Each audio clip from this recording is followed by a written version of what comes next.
नमस्कार दोस्तों, आपका बहुत बहुत स्वागत है हमारी चैनल डार्क मिस्ट्री पे।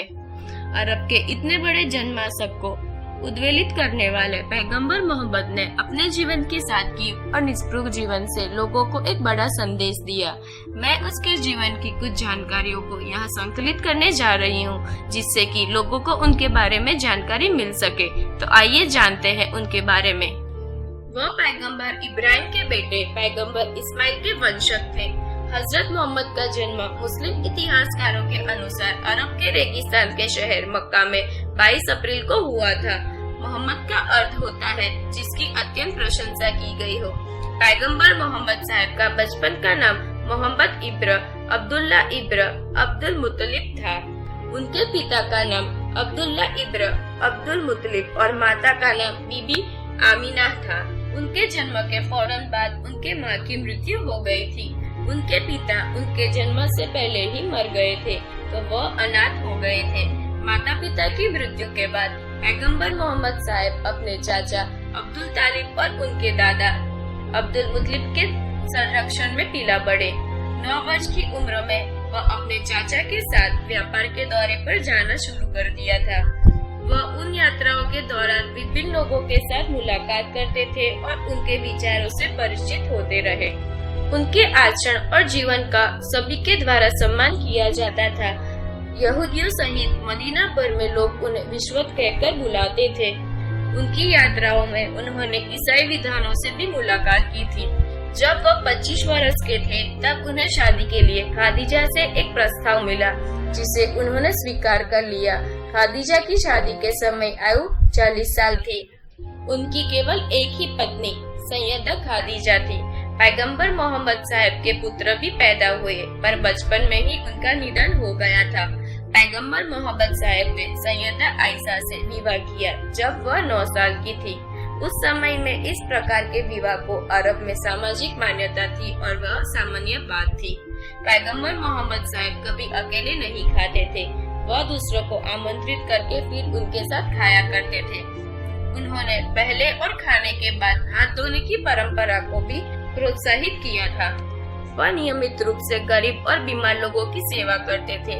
वह अपने कपड़े खुद सिलते, अपने जूते की मरम्मत करते और फर्श पर झाड़ू सब कुछ करते थे। अपने विवाहित जीवन के दौरान वह घरेलू खरीदी करने के लिए बाजार तक जाते थे। उस समय मक्का के लोग तमाम व्यसनों में लिप्त होते थे, जो पैगंबर मोहम्मद को जरा ही पसंद नहीं था।